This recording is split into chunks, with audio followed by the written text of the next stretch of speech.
നമസ്കാരം. ലോകത്തെ ഏറ്റവും വേഗത്തിൽ വളരുന്ന സമ്പദ് വ്യവസ്ഥയായ ഇന്ത്യയും പശ്ചിമേഷ്യയിലെ കരുത്തുറ്റ സാമ്പത്തിക ശക്തിയായ UAEയും തമ്മിലുള്ള ബന്ധം വെറും ഒരു സൗഹൃദത്തിനപ്പുറം ആഗോള രാഷ്ട്രീയത്തിലെ ഒരു പുതിയ ശക്തി കേന്ദ്രമായി മാറുകയാണ്. UAE president Sheikh Mohamed bin Zayed Al നഹ്യാന്റെ ഇന്ത്യ സന്ദർശനം ആ മാറ്റത്തിന് അടിവരയിടുന്നു. ഊർജം, പ്രതിരോധം, ഡിജിറ്റൽ സാങ്കേതിക വിദ്യ എന്നീ മേഖലകളിൽ ഇരു രാജ്യങ്ങളും കൈകോർക്കുമ്പോൾ അത് ലക്ഷക്കണക്കിന് പ്രവാസികൾക്കും ദക്ഷിണേഷ്യൻ രാഷ്ട്രീയത്തിനും പുതിയ വാതിലുകളാണ് തുറക്കുന്നത്. വെറും 3 മണിക്കൂർ മാത്രം നീണ്ടുനിന്ന ഈ സന്ദർശനത്തിൽ ഇന്ത്യയും UAEയും കൈവരിച്ച പ്രധാന ധാരണകൾ എന്തൊക്കെയാണെന്ന് വിശദമായി ഒന്ന് നോക്കാം. UAE പ്രസിഡന്റ് ഷെയ്ഖ് മുഹമ്മദ് അൽ നഹ്യാന്റെ 2026 ജനുവരി 19 ഇന്ത്യ സന്ദർശനം ഇരു രാജ്യങ്ങളും തമ്മിലുള്ള തന്ത്രപ്രധാനമായ ബന്ധത്തിന്റെ സുപ്രധാന നാഴികക്കല്ലാണ്. പ്രധാനമന്ത്രി നരേന്ദ്രമോദിയുടെ പ്രത്യേക ക്ഷണപ്രകാരം ന്യൂഡൽഹിയിലെത്തിയ അദ്ദേഹത്തെ സ്വീകരിക്കാൻ പ്രധാനമന്ത്രി നേരിട്ട് വിമാനത്താവളത്തിൽ എത്തിയത് നയതന്ത്രപരമായ വലിയ പ്രാധാന്യമുള്ള കാര്യമാണ്. ഏകദേശം 3 മണിക്കൂർ മാത്രം നീണ്ടുനിന്ന ഈ ഹ്രസ്വമെങ്കിലും ക്രിയാത്മകമായ സന്ദർശനത്തിനിടെ പ്രതിരോധം, ഊർജം, സാങ്കേതിക വിദ്യ, സംസ്കാരം തുടങ്ങിയ മേഖലകളിൽ നിർണായകമായ പല തീരുമാനങ്ങളും കരാറുകളും ഉണ്ടാവുകയുണ്ടായി. സാമ്പത്തിക രംഗത്ത് 2032 ഇരു രാജ്യങ്ങളും തമ്മിലുള്ള ഉഭയകക്ഷി വ്യാപാരം $200 ബില്യൺ എത്തിക്കുക എന്നത് വലിയ ലക്ഷ്യമായാണ് പ്രഖ്യാപിക്കപ്പെട്ടിരിക്കുന്നത്. 2022 ഒപ്പിട്ട സമഗ്ര സാമ്പത്തിക പങ്കാളിത്ത കരാറിന്റെ വിജയത്തിന് പിന്നാലെയാണിത്. ഇതിന്റെ ഭാഗമായി ചെറുകിട ഇടത്തരം സംരംഭങ്ങളെ പ്രോത്സാഹിപ്പിക്കുന്നതിനായി Bharat Mart, virtual trade corridor തുടങ്ങിയ പദ്ധതികൾ വേഗത്തിലാക്കാൻ ധാരണയായി. ഗുജറാത്തിലെ ഗിഫ്റ്റ് സിറ്റിയിൽ UAEയുടെ പ്രമുഖ ധനകാര്യ സ്ഥാപനമായ ഫസ്റ്റ് അബുദാബി ബാങ്കും ലോജിസ്റ്റിക് കമ്പനിയായ DP വേൾഡും തങ്ങളുടെ പ്രവർത്തനങ്ങൾ ആരംഭിക്കുമെന്നതാണ് മറ്റൊരു സുപ്രധാന വാർത്ത. പ്രതിരോധ മേഖലയിൽ സ്ട്രാറ്റജിക് ഡിഫൻസ് പാർട്ണർഷിപ്പ് ഫ്രെയിംവർക്ക് എന്ന പുതിയ കരാറിലൂടെ സൈനിക സഹകരണം അടുത്ത ഘട്ടത്തിലേക്ക് ഉയർത്താൻ ഇരു രാജ്യങ്ങളും തീരുമാനിച്ചു. ബഹിരാകാശ സാങ്കേതിക വിദ്യ, സൈബർ സുരക്ഷ, പ്രതിരോധ വ്യവസായ സഹകരണം എന്നിവ ഈ കരാറിൽ ഉൾപ്പെടുന്നു. ഊർജ്ജ സുരക്ഷയുടെ ഭാഗമായി UAEയുടെ അഡ്നോക് ഗ്യാസും ഇന്ത്യയുടെ HPCLും തമ്മിൽ 10 വർഷത്തെ കരാർ ഒപ്പിട്ടു.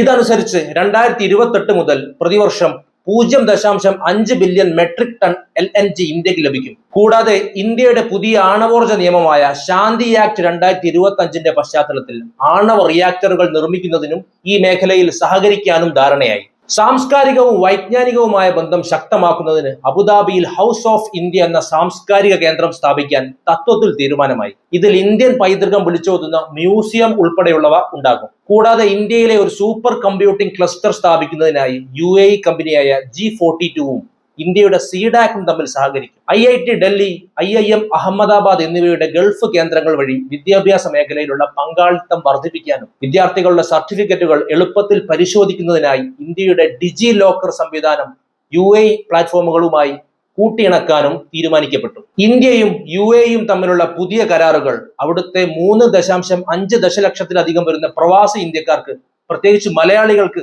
വലിയ നേട്ടങ്ങളാണ് നൽകുന്നത്.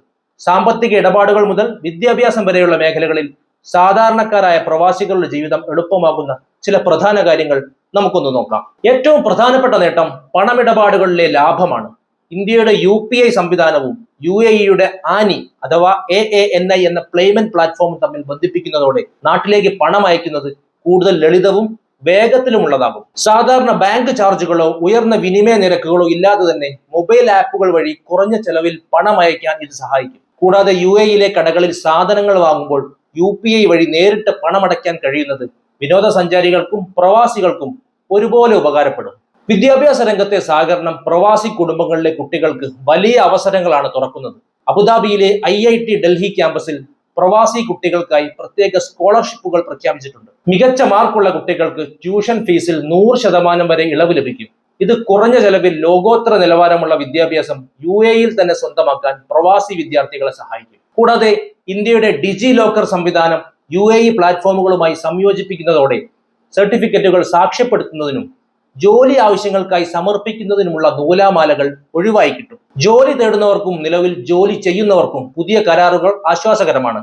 ആരോഗ്യരംഗം, എഞ്ചിനീയറിംഗ്, അക്കൗണ്ടൻസി തുടങ്ങിയ മേഖലകളിലെ യോഗ്യതകൾ ഇരു രാജ്യങ്ങളും പരസ്പരം അംഗീകരിക്കാൻ തീരുമാനിച്ചതോടെ പ്രൊഫഷണലുകൾക്ക് തൊഴിൽ മാറ്റവും സ്ഥാനക്കയറ്റവും കൂടുതൽ എളുപ്പമാകും. കൂടാതെ അധ്യാപകർ, നഴ്സുമാർ, IT വിദഗ്ധർ എന്നിവർക്കായി UAE ഗോൾഡൻ വിസ വ്യവസ്ഥകൾ ഉദാരമാക്കിയതും ദീർഘകാല താമസത്തിന് വഴിയൊരുക്കുന്നു. പ്രവാസികളുടെ കുടുംബാംഗങ്ങളെ സ്പോൺസർ ചെയ്യുന്നതിനായുള്ള ശമ്പള പരിധിയിലും മാറ്റങ്ങൾ വന്നിട്ടുണ്ട്. 4000 ദിർഹം ശമ്പളമുള്ളവർക്ക് അടുത്ത ബന്ധുക്കളെയും 8000 ദിർഹം ശമ്പളമുള്ളവർക്ക് കുടുംബത്തിലെ മറ്റ് അംഗങ്ങളെയും സ്പോൺസർ ചെയ്യാൻ സാധിക്കും. കൂടാതെ വിരമിച്ച പ്രവാസികൾക്കായി റിട്ടയർമെന്റ് വിസ പദ്ധതികൾ കൂടുതൽ ആകർഷകമാക്കിയതും പ്രവാസികൾക്ക് UAE ഒരു രണ്ടാം വീടായി കാണാൻ ആത്മവിശ്വാസം നൽകുന്നു. എന്നാൽ ഷെയ്ഖ് മുഹമ്മദ് നഹിയാന്റെ ഇന്ത്യ സന്ദർശനത്തെ അയൽ രാജ്യങ്ങൾ അതീവ ജാഗ്രതയോടെയാണ് നോക്കിക്കാണുന്നത്. ദക്ഷിണേഷ്യയിലെയും പശ്ചിമേഷ്യയിലെയും ഭൗമരാഷ്ട്രീയ സാഹചര്യങ്ങളിൽ ഇന്ത്യയുടെ വർദ്ധിച്ചു വരുന്ന സ്വാധീനത്തിന്റെ തെളിവായി ഈ സന്ദർശനം വിലയിരുത്തപ്പെടുന്നു. പാകിസ്ഥാനെ സംബന്ധിച്ചിടത്തോളം ഈ സന്ദർശനം വലിയ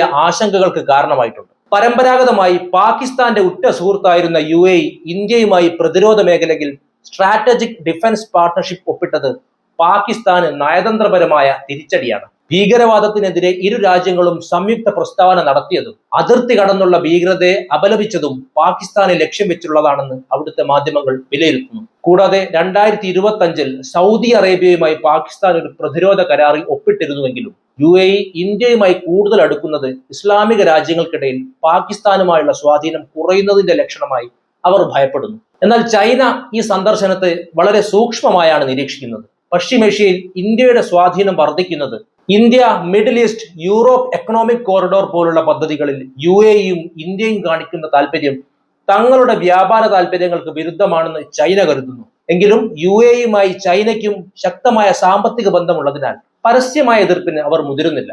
മറിച്ച് UAEയെ തങ്ങളോടൊപ്പം ചേർത്ത് നിർത്താനുള്ള ശ്രമങ്ങൾ ചൈനയും ശക്തമാക്കുന്നുണ്ട്. ബംഗ്ലാദേശ്, ശ്രീലങ്ക തുടങ്ങിയ മറ്റ് അയൽ രാജ്യങ്ങൾ ഈ സന്ദർശനത്തെ ഒരു സാമ്പത്തിക മാതൃക ആയാണ് കാണുന്നത്. ഗൾഫ് രാജ്യങ്ങളിൽ നിന്നുള്ള നിക്ഷേപം ഇന്ത്യയിലേക്ക് ഒഴുകുന്നത് മേഖലയിലെ മൊത്തത്തിലുള്ള സാമ്പത്തിക വളർച്ചയ്ക്ക് ഗുണകരമാകുമെന്ന് ഈ രാജ്യങ്ങൾ പ്രതീക്ഷിക്കുന്നു. പ്രത്യേകിച്ച് IT, ബഹിരാകാശ മേഖലകളിലെ സഹകരണം ദക്ഷിണേഷ്യൻ രാജ്യങ്ങൾക്ക് പുതിയ സാങ്കേതിക വിദ്യകൾ ലഭ്യമാക്കാൻ സഹായിക്കുമെന്ന് അവർ കരുതുന്നു. അതേസമയം ക്രിക്കറ്റ് പോലുള്ള മേഖലകളിൽ ബംഗ്ലാദേശും പാകിസ്ഥാനും ഇന്ത്യയുമായി ചില തർക്കങ്ങളിൽ ഏർപ്പെട്ടിരിക്കുന്ന സാഹചര്യത്തിൽ UAEയുടെ ഇന്ത്യയോടുള്ള ഈ അടുപ്പം നയതന്ത്രപരമായ സമ്മർദ്ദം ചെലുത്താൻ ഇന്ത്യയെ സഹായിച്ചേക്കാം. ചുരുക്കത്തിൽ ഇന്ത്യയുടെ ആഗോള സ്വീകാര്യത വർദ്ധിപ്പിക്കുന്നതിനെ അയൽ രാജ്യങ്ങൾ അല്പം അസൂയയോടെയും എന്നാൽ ബഹുമാനത്തോടെയുമാണ് നോക്കിക്കാണുന്നത്. മേഖലയിലെ ശക്തി സന്തുലിതാവസ്ഥയിൽ ഇന്ത്യ മുന്നിലെത്തുന്നത് തങ്ങളുടെ നിലനിൽപ്പിനെ എങ്ങനെ ബാധിക്കുമെന്ന ആശങ്കയിലാണ് പല രാജ്യങ്ങളും. പാകിസ്ഥാനെ സംബന്ധിച്ചിടത്തോളം ഈ സന്ദർശനം വലിയൊരു നയതന്ത്ര വെല്ലുവിളിയായാണ് അവിടുത്തെ രാഷ്ട്രീയ നിരീക്ഷകർ വിലയിരുത്തുന്നത്. ചരിത്രപരമായി പാകിസ്ഥാന്റെ സാമ്പത്തിക പ്രതിസന്ധികളിൽ തുണയായി നിന്നിരുന്ന UAE ഇപ്പോൾ ഇന്ത്യയുമായി പ്രതിരോധ മേഖലയിലടക്കം തന്ത്രപരമായ പങ്കാളിത്തം ഉറപ്പിക്കുന്നത് പാകിസ്ഥാനെ സംബന്ധിച്ച് വലിയ ആശങ്കയാണ്. ഭീകരവാദത്തിനെതിരെയുള്ള സംയുക്ത നീക്കങ്ങളിൽ ഇന്ത്യയുമായി കൈകോർക്കാനുള്ള UAEയുടെ തീരുമാനം പാകിസ്ഥാനെ രാജ്യാന്തര തലത്തിൽ കൂടുതൽ ഒറ്റപ്പെടുത്താൻ കാരണമായേക്കാം. കൂടാതെ കശ്മീർ വിഷയത്തിൽ UAE പുലർത്തുന്ന മൗനവും ഇന്ത്യയുമായി നടത്തുന്ന സാമ്പത്തിക നിക്ഷേപങ്ങളും പാകിസ്ഥാൻ ഉയർത്തുന്ന വാദങ്ങളെ ദുർബലപ്പെടുത്തുന്നതായും അവർ വിശ്വസിക്കുന്നു. പശ്ചിമേഷ്യൻ രാഷ്ട്രീയത്തിൽ ഇന്ത്യയുടെ സ്വാധീനം വർദ്ധിക്കുന്നത് പാകിസ്ഥാൻ കാലാകാലങ്ങളായി അനുഭവിച്ചിരുന്ന ഇസ്ലാമിക സൗഹൃദ മുൻതൂക്കം നഷ്ടമാകുന്നതിന്റെ സൂചനയായാണ് അവർ കാണുന്നത്. ചൈനയുടെ കാഴ്ചപ്പാടിൽ ഈ സന്ദർശനം വെറുമൊരു ഉഭയകക്ഷി കൂടിക്കാഴ്ചയല്ല, മറിച്ച് ഏഷ്യൻ മേഖലയിലെ ശക്തി സന്തുലിതാവസ്ഥ മാറ്റുന്ന ഒന്നാണ്. പശ്ചിമേഷ്യയിൽ ചൈനയുടെ ബെൽറ്റ് ആൻഡ് റോഡ് പദ്ധതിക്ക് പകരമായി ഇന്ത്യയും അമേരിക്കയും UAEയും ചേർന്ന് വിഭാവനം ചെയ്യുന്ന India middle east Europe economic corridor മുന്നോട്ട് കൊണ്ടുപോകാനുള്ള നീക്കങ്ങളെ ബെയ്ജിംഗ് അതീവ ജാഗ്രതയോടെയാണ് നോക്കിക്കാണുന്നത്. ഇന്ത്യയുടെ വർദ്ധിച്ചു വരുന്ന ഈ നയതന്ത്ര സ്വാധീനം ചൈനയുടെ താല്പര്യങ്ങൾക്ക് തടസ്സമാകുമോ എന്നവർ സംശയിക്കുന്നു. എങ്കിലും UAEയുടെ ഏറ്റവും വലിയ വ്യാപാര പങ്കാളികളിൽ ഒന്നായ ചൈന UAEയുമായുള്ള ബന്ധം വഷളാക്കാതെ തന്നെ ഇന്ത്യയുടെ നീക്കങ്ങളെ പ്രതിരോധിക്കാനുള്ള ശ്രമങ്ങളാണ് നടക്കുന്നത്. ഇതിന്റെ ഭാഗമായി UAEയുമായി ചേർന്ന് കൂടുതൽ ബഹിരാകാശ സാങ്കേതിക പദ്ധതികൾ ആരംഭിക്കാനും ചൈന താല്പര്യം പ്രകടിപ്പിക്കുന്നുണ്ട്.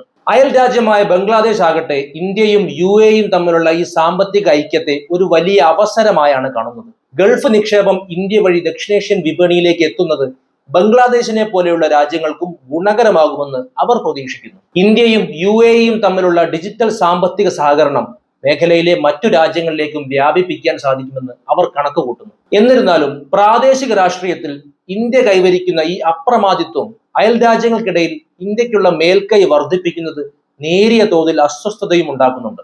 മറ്റൊരു വിഷയവുമായി വീണ്ടും കാണാം. നന്ദി.